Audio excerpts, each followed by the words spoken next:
ako naging maayo kag mapinuslanon sa panulok niyo haw. Tanan man gintingo ako para sa inyo nga duha. Apang hindi gyapon nagakaigong tanan nga ato. Tani sa pila ka adlaw dumduman niyo man nga ari man ko kinahanglan sang pagtamod kag pagpalanggayt sang kautod kag iloy.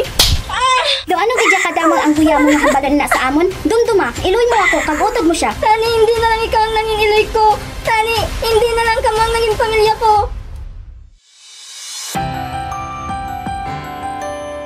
Gahom sang tingog, mga tigbabaying sugilanon sang pagbago, an EJS Radio Drama Anthology. Mga istorya sang mga ordinaryo nga babayi halin sa lain-lain nga bahin sang katilingban nga nagpapakita sang pagtiyundi, pagpanginabuhi kag pagpanggamhan, mga kalisdanan kag kadalagan sa trabaho, gugma kag kabuhi, kag pagpangalma kontra sa abuso kag pagpanglugos para sa matarong kag pagkami natuuron nga katilingban. Isa ka drama sa radyo nga ginaandam sang mga estudyante sang Bachelor of Science in Hospitality Management (2B) sang Aklan State University Kalibo Campus para sa inyong nga kalingawan, pagpabatid kag pagpanginwala. Sa aton palatuntunan, gahom sang tingog, mga tigbabaying sugilanon sang pagbago, an EJS Radio Drama Anthology. Ang puso ko'y nagdurugo at parang sumisikip ang... Kamusta naman mga palangga namon nga tagpalamiti?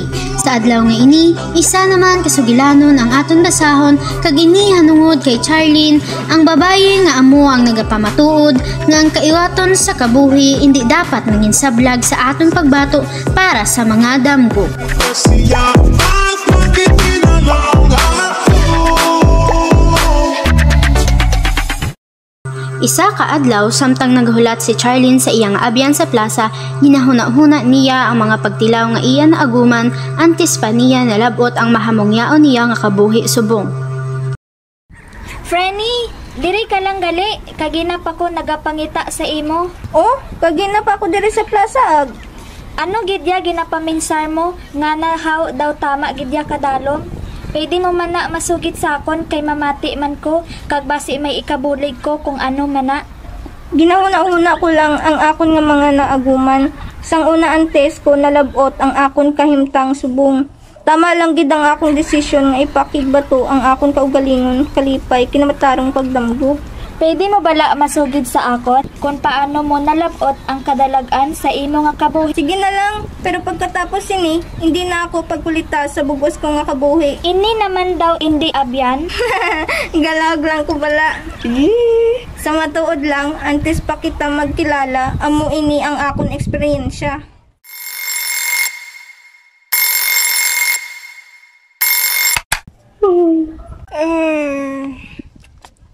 Hala, ano na bala ka oras? Ay abaw, udto nagali ko na bugtaw. Patagid ko karon, malayan liwat ko si nini nanay. Oh, udto ka naman nabugtaw haw, nga ka irresponsible lang gid la permis sa imo. Sa kagulang mo na nga ina, amo man gihapon, huway pagbag-o. Tulo ka kay anong oras na? Huway ka gihapon kay hikot sang kanon. Ginagutom na kami sang utod mo. Kag taga-ibi ko sang kwarta antes ka maglakat? Ano mo kay gintagaan taman sang nagligad nga adlaw ah? Kag isa pa, huway na gani nabilin para sa akon kaugalingon. Waay ko labot. Di ko na yasala nga waay ka makita nga trabaho nga may arad ako sweldo. Kung gimbana mo tagani ang maggarawnon nga tigulang nga ato, edi way kita problema sang kwarta subong. Usano pa ako naging maayo kag mapinuslanon sa panulok niyo haw. Tanan man gintingo ako para sa inyo nga duha. Apang hindi gyapon nagakaigong tanan nga ato. Tani sa pila ka adlaw dumduman niyo man nga ari man ko kinahanglan sang pagtamod kag pagpalanggayt sang kautod kag iloy. Do ano gidya kadamang ang kuya mo nga hambalan na sa amon? Dumduma, iloy mo ako kag utod mo siya. Tani hindi na lang ikaw ang nanging iloy ko. Tani hindi na lang kamo ang naging pamilya ko. Kadabol sang kuya mo ha. Sino ka gidhaw? Sa tion nga ini, nahuna-huna ko nga kung buhi lang tani ang akong amay, hindi amo ini ang akong maaguman. Kagaupod ko gid siya sa tanan nga hangkad sa akong kabuhi. Ano? Kaisog-isog gid simo? Ano? Pagkatapos nila ko bakulon, nabatyagan ko gid ang palanakit kag kaluyas ang akong lawas. Apang nagsulod man gihapon ko sa akong trabaho, bisan kalain sang akong kamatsa. Hindi lang amo ina ang una nga beses nga naka-eksperyensya si Charlene sang pag-abuso kag kapintas sa iya iloy kag utod. Bangod sa iya kumpanya nga ginatrabahuhan, naka-eksperyensya paghihapon siya sa hindi niya matumod nga rason kung nga. Madamo na siya sang lagob nga amo ang pamatuod sa kung ano kapintas ang iya pamilya kag katrabaho. Sa tanan niya nga mapait nga naaguman, pilit na lamang niya ini nga gintago kag kalimtan para hindi na magdamo kag kung ano pa ang matabo liwat. Apang nagsala siya.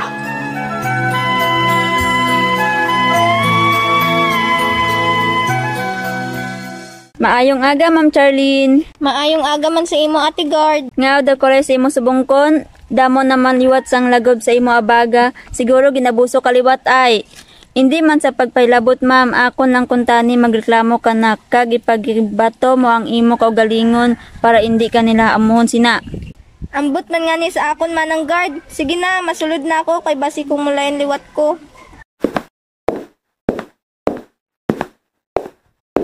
Oh, masulod ka pagali. Ating alaman ko mawaay ka pa man gihapon natanggal.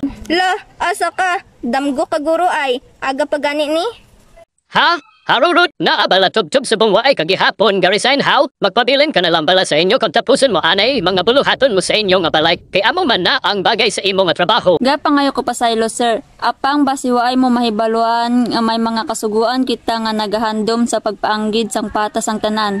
Sabi san anong larangan, lakip na ang handom sa pagtrabaho. Kag hindi lang manlaki ang tao diri sa kalibutan. Aba, kapaskog sambot mo nga magsabat sa apon tungod ba kay may kaapin ka magagdadaw pareho man na sa imo? Why man kulabot ko magapinay man kamuya? Ano paglantaw niyo sa kagalingon niyo, kataas gid sa malabotin niyo? Why pagani ka mo sang napabatudan sa inyo kabuhit? Tulo ka abi anay magbuya kag kagalingon ninyo pay kanabamala ka mo tulopon ha? Hindi gid lang. Amo gid ni oh. Sir, tama na! Agud mahibaluan mo ang katuhay sa tunga na tunya mamalalaki kang sa inyo mamababayi.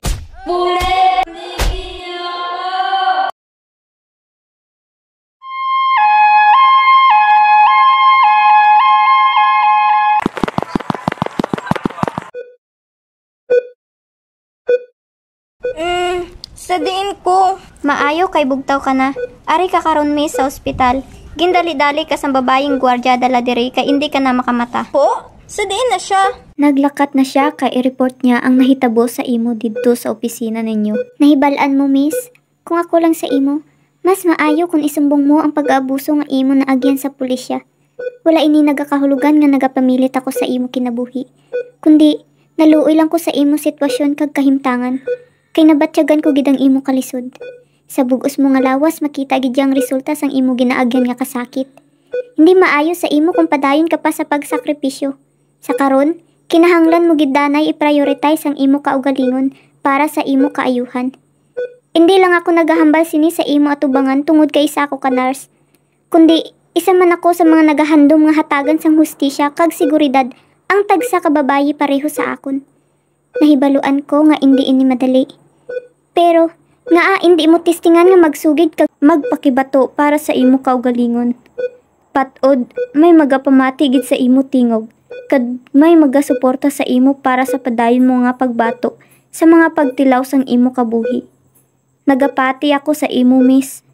Way man sang madula kung tilawon mo. Bangod sa mga tinaga nga ginsiling sang nurse, si Charlie nagpanikasog nga magsugid tuhoy sa mga pag-abuso nga ginpang-antos niya gikan sa iya pamilya kag mga kauban sa trabaho. Nagkadto siya kag nagsumiti sang report kag kaso sa woman desk sa ila banwa. Base sa report nga among nakuha kag tungod man sang imo kaiso nga magsugid, Miss Layson, ang imo kaso gina-investigate kag ginapauswag subong. Ginadumilian sa Republic Act 9262 o kon Anti-Violence Against Women kag Republic Act 11313 o kon Safe Spaces Act. Ini nga mga balaan nagatuyo nga atubangon ang pagtubo sang pag-abuso sa mga babayi kag sa ilang mga bata. Ang mga makit-an nga may sala kag nagalapa sa layi, pagapaandaman kag pagaparusahan sing 1 ka bulan kag 1 ka adlaw. Kag sing multa nga indi mubos sa 1,200,000 nga piso. Apang indi sobra sa 5,200,000 nga piso. Bilang danyos para sa obligasyon niya pagbulong psikolohikal o kung pagmatyag sa psychiatrist. Bisan pa sa tanan nga mga kabudlayan kag kasakit nga ginaatubang ni Charlene, nagpabilin siya nga matigdas kag nagpadayon sa paglakat paagi sa iya mga damgo.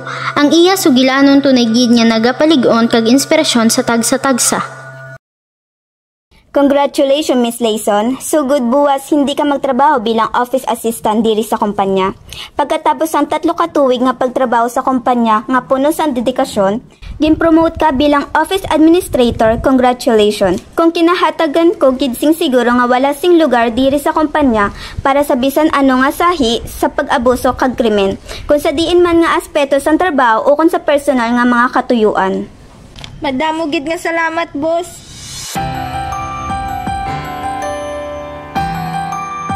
Tinuod gid nga kahanga-hanga ka nga babayi, nalipay gid ako para sa imo, friend. Madamo gid nga salamat.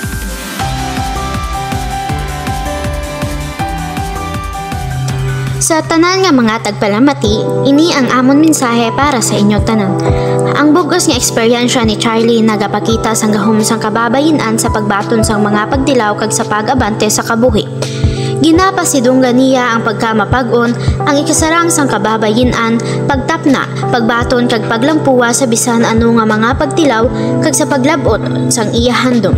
Sa pagdayaw sa abilidad ni Charlene, ginakilala naton ang waay limitasyon nga potensyal sa tagsa ka individual bisan lalaki ka man o babae.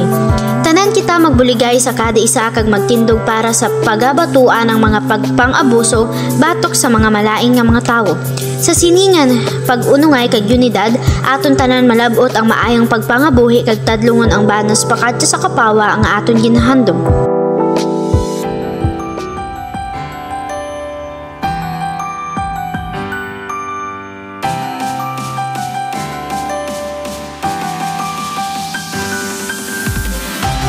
Kag diri nga tapos ang kasaysayan ni Charlene nga iya ginpasakop kag aton ginhatagan sang kabuhi diri sa aton palatuntunan.